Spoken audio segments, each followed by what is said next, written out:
Hello students, welcome to online schooling once again. मैं प्रिया मेहता और आप जैसा कि जानते हैं हम पिछली वीडियो में एक नया चैप्टर शुरू कर चुके हैं जिसका नाम है प्राकृतिक वनस्पति और वन्य जीवन यानी natural vegetation and wild life.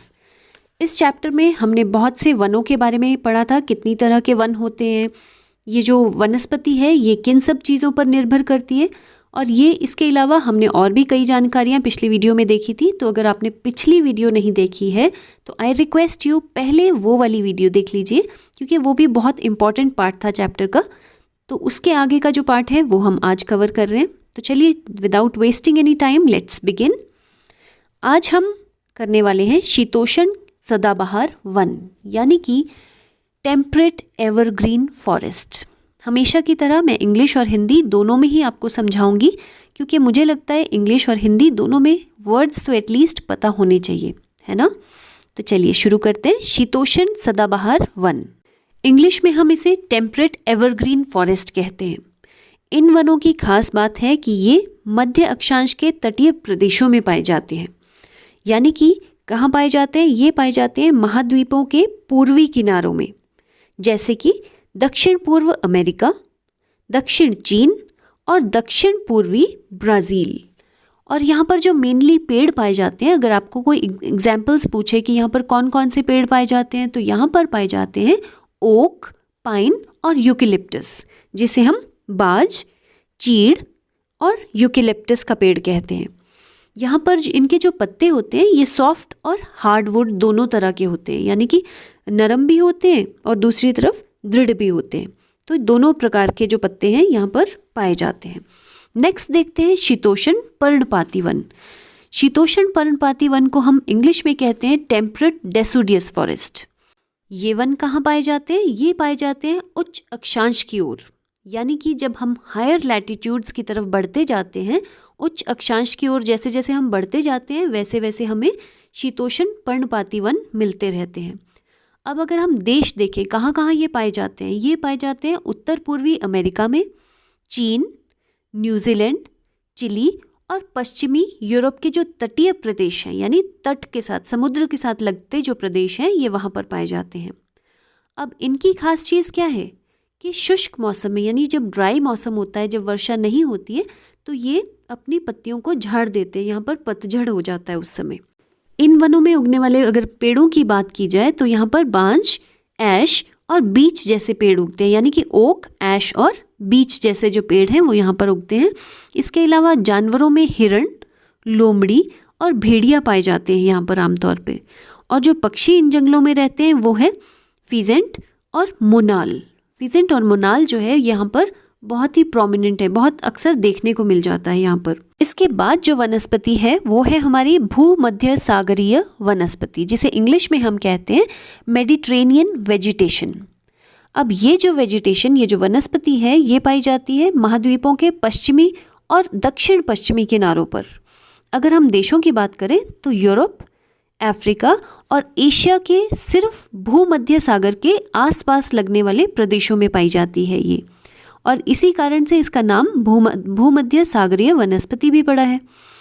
इसके अलावा अगर हम देशों की बात करें, अगर आपसे कोई पूछे किन देशों में पाई जाती है ये, तो ये पाई जाती है संयुक्त राज्य अमेरिका के कैलिफोर्निया में, यानी यूनाइटेड स्टेट्स ऑफ अमेरिका के कैलिफोर्निया में पाई जाती है। उसके अलावा दक्षिण पश्चिमी अफ्रीका में पाई जाती है, साथ ही दक्षिण पश्चिमी ऑस्ट्रेलिया में भी पाई जाती है ये।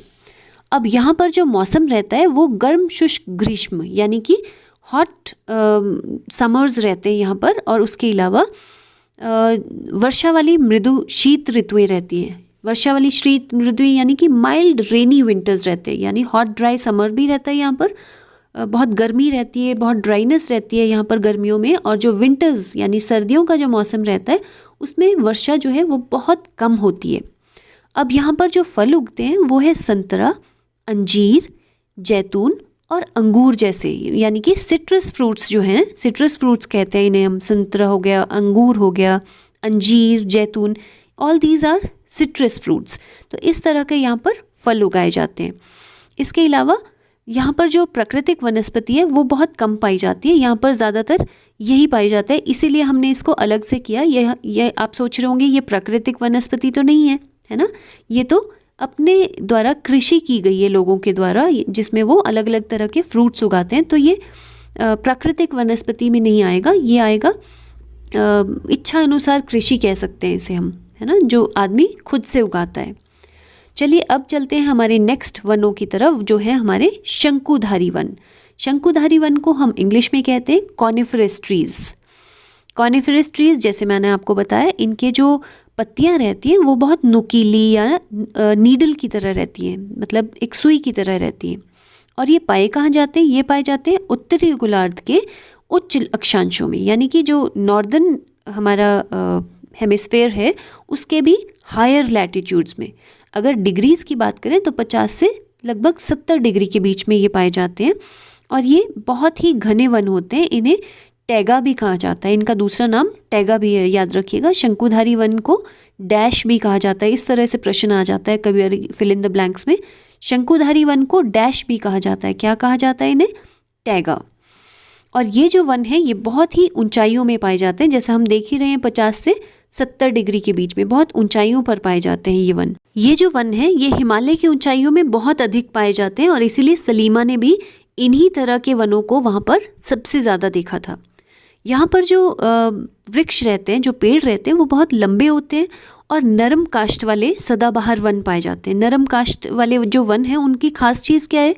इनसे लुदगी बनाने के काम किया जाता है, यानी कि जो पेपर पल्प होता है ना, जिससे आपका पेपर बनता है, न्यूज़पेपर के लिए पेपर बनता है, आपकी नोटबुक्स के लिए पेपर बनता है, वो सब इन्हीं तरह के पेपर्स से बनता है। तो याद रखिएगा आप, जो शंकुधारी वन है इसमें जो वृक्ष पाए जाते हैं वो नरम काष्ठ वाले होते हैं, जिससे आपके नोटबुक्स का, आपके बुक्स का, न्यूज़पेपर्स का पेपर बनता है। तो इसे तो ज़रूर याद रखिएगा आप, शंकुधारी वन, है ना। अच्छा, अब इसके बारे में और ख़ास चीज़ क्या है कि इसका जो नरम काष्ठ है उससे माचिस और पैकिंग के लिए जो बॉक्सेस बनाए जाते हैं वो भी इसी से बनाए जाते हैं। तो ये तो लगता है मुझे सबसे ज़रूरी वन है ना, क्योंकि आजकल हम आसपास में देखिए माचिस तो ज़रूर होती है, पैकिंग के लिए बॉक्सेस तो हर चीज़ के साथ बॉक्सेस मिलते हैं। तो आपको याद रहेगा कि ये सब चीज़ें कहाँ से मिलती हैं? शंकुधारी वन से। अब यहाँ पे उगने वाले पेड़ कौन कौन से हैं? यहाँ पे मेनली 2 तरह के पेड़ हैं, पहला चीड़ और दूसरा देवदार। ये दोनों ही आपने सुने होंगे क्योंकि हमारे आसपास में ये बहुत सारे हैं। यहाँ पर जो जानवर पाए जाते हैं वो है लोमड़ी, मिंक और ध्रुवीय भालू। ध्रुवीय भालू यानी पोलर बियर, मिंक और सिल्वर फॉक्स जो है यहाँ पर कॉमनली जो एनिमल्स पाए जाते हैं वो सब हैं। चलिए अब चलते हैं हमारे नेक्स्ट टॉपिक की तरफ, जो है हमारा घास स्थल। हमने पहली वीडियो में किया था कि जो प्राकृतिक वनस्पति हैं वो मेनली 3 तरह के होते हैं।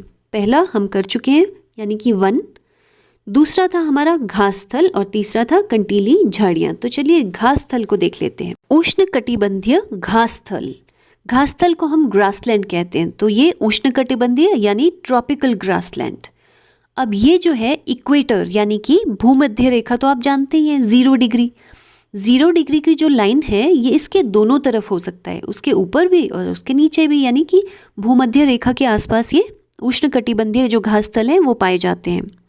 यहाँ पर वर्षा जो है वो कम भी हो सकती है और कम से लेकर मध्य वर्षा के क्षेत्र होते हैं ये, यानी कि बहुत ज़्यादा वर्षा नहीं होती है यहाँ पे, या तो बहुत ही कम होती है या थोड़ी सी मॉडरेट यानी मध्य होती है। इसके अलावा यहाँ पर जो घास उगती है वो लगभग 3 से 4 मीटर ऊंची होती है। और अगर हम एरिया की बात करें तो यहाँ पर अफ्रीका का सवाना जो घास स्थल है वो बहुत ही फेमस है। अफ्रीका के सवाना ग्रासलैंड्स जो हैं वो बहुत फेमस माने जाते हैं। उसके अलावा यहाँ पर अगर हम जानवरों की बात करें तो यहाँ पर हाथी, ज़ेब्रा, जिराफ, हिरन और तेंदुआ पाए जाते हैं। तो ये थे यहाँ के जानवर। घास स्थल का जो दूसरा प्रकार है वो है शीतोष्ण घास स्थल यानी टेम्परेट ग्रासलैंड। अब ये जो घास स्थल है ये कहाँ पाया जाता है? ये पाया जाता है मध्य अक्षांशीय क्षेत्रों में। मध्य अक्षांशीय क्षेत्र यानी मिड लैटिट्यूड जो जोन्स हैं वहाँ पर ये पाया जाता है। उसके अलावा महाद्वीपों के भीतरी भाग में, भीतरी भाग कौन सा हुआ? जो interior part of the continent रहता है उसके अंदर ये पाए जाते हैं। और यहाँ पर जो घास होती है वो उष्ण कटिबंधीय की तरह 3 से 4 मीटर ऊंची नहीं होती है। यहाँ पर छोटी छोटी घास होती है और जो कि बहुत पौष्टिक होती है जानवरों के लिए। उसके अलावा अगर जानवरों की बात करें तो यहाँ पर जंगली भैंस, बाइसन और एंटीलोप पाए जाते हैं। अब देखते हैं तीसरी जो हमारी कंटीली झाड़ियाँ, जो कि हमारे प्राकृतिक वनों का एक और प्रकार है। कंटीली झाड़ियाँ जो हैं वो शुष्क रेगिस्तान में पाई जाती हैं, यानी कि जहाँ पर ड्राई डेजर्ट्स होते हैं वहाँ पर ये पाई जाती है। उष्णकटिबंधीय रेगिस्तान महाद्वीपों के पश्चिमी किनारों की तरफ पाई जाती है, जहाँ पर बहुत ज़्यादा गर्मी होती है और वर्षा भी बहुत कम रहती है। जैसे मैं आपको मौसम बता रही हूँ, यानी बहुत तेज़ गर्मी है, वर्षा भी बहुत कम है, तो आप कुछ पहचान पाए कि भारत में ऐसा कौन सा रेगिस्तान हो सकता है जहाँ पर गर्मी भी बहुत ज़्यादा है, वर्षा भी बहुत कम होती है, और वो भारत का सबसे बड़ा रेगिस्तान है। जी हाँ, वो है थार डेजर्ट, यानी थार का मरुस्थल है, जहाँ जो भारत का सबसे बड़ा रेगिस्तान माना जाता है। अगर आप ध्रुवीय प्रदेशों में जाएं, यानी जो पोलर रीजन्स होते हैं वहाँ पर अगर आप जाएं तो वहाँ पर बहुत ज़्यादा ठंड रहती है, और उसका कारण तो आपको पता ही है, क्योंकि सूर्य की किरणें ध्रुवों पर सीधी नहीं पड़ती है, यानी कि वहाँ पर जो सोलर रेज हैं वो पड़ ही नहीं पाती, इस वजह से वहाँ पर बहुत ज़्यादा ठंड रहती है। और उसके अलावा यहाँ पर वेजिटेशन भी बहुत ज़्यादा नहीं होती, प्राकृतिक वनस्पति जो है वो यहाँ पर ऑलमोस्ट ना के बराबर है। और जो है वो कौन कौन सी है? काई, लाइकेन और छोटी झाड़ियाँ, जिसे हम इंग्लिश में मॉसेस, लिचन्स और वेरी स्मॉल श्रब्स कह सकते हैं। इस प्रकार की जो वनस्पति है उसे हम टुंड्रा प्रकार की वनस्पति कहते हैं, यानी tundra regions, tundra type of vegetation is found here. यहाँ पे अगर हम देशों की बात करें तो यूरोप, एशिया और उत्तरी अमेरिका के जो ध्रुवीय प्रदेश हैं, यानी पोलर रीजन्स जो हैं अमेरिका के, वो भी स्पेशली नॉर्थ अमेरिका के, वहाँ पर ये पाए जाते हैं। अगर जानवरों की बात करें तो यहाँ जो जानवर हैं उनकी बहुत ही मोटी चमड़ी होती है। मोटी चमड़ी किस लिए, वो तो आप समझ ही गए होंगे, क्योंकि यहाँ ठंड बहुत ज़्यादा होती है, तो भगवान ने इन्हें बहुत मोटी चमड़ी दी है ताकि ये अपने आप को सुरक्षित रख पाएँ। जानवर कौन कौन से इसमें है? सील, वालरस, कस्तूरी बैल, ध्रुवीय उल्लू, ध्रुवीय भालू और बर्फीली लोमड़ी, ये सब जानवर हैं जो यहाँ पर आपको देखने को मिलेंगे। सलीमा के पिताजी ने उसे बताया कि पहले वन जो है वो बहुत घने वन होते थे, लेकिन अब कहीं कहीं किसी किसी जगह पर क्या हो गया है कि लोग, स्थानीय जो लोग हैं, वहाँ आसपास रहने वाले जो लोग हैं, वो कृषि के लिए, यानी खेती बाड़ी के लिए और घर बनाने के लिए वो सारे वन धीरे धीरे काटते जा रहे हैं और जंगल खत्म होते जा रहे हैं। अब ये बात सुन के सलीमा बहुत फिक्रमंद हो गई। किसके लिए? वन्य जीवों के लिए, जानवरों के लिए, जो पशु वहाँ पर रहते हैं उनके लिए। वो कहने लगी कि अगर इस तरह वन कट जाएंगे तो हमें ऑक्सीजन कहाँ से मिलेगी, जल वाष्प कहाँ से मिलेगा, लकड़ी, मेवे, फल, ये सब कहाँ से मिलेगा? उसके ये सब क्वेश्चंस को सुनकर मैं भी फिक्रमंद हो गई। क्या आपको फिक्र नहीं हुई? अगर इस तरह सारे जंगल कट जाएंगे तो हम ऑक्सीजन कहाँ से मिलेगा हमें, जल वाष्प, लकड़ी, फल, मेवे, ये सब कहाँ से आएगा? ये सारे सवाल बहुत ही फिक्रमंद हैं। अगर आपके पास इनका कोई उपाय है कि जंगल को कटने से किस तरह बचाया जा सकता है, तो कमेंट बॉक्स में जल्दी से लिख कर भेजिए। तो चलिए नेक्स्ट वीडियो में जल्दी मिलते हैं। See you very soon in the next video. Take care, bye bye.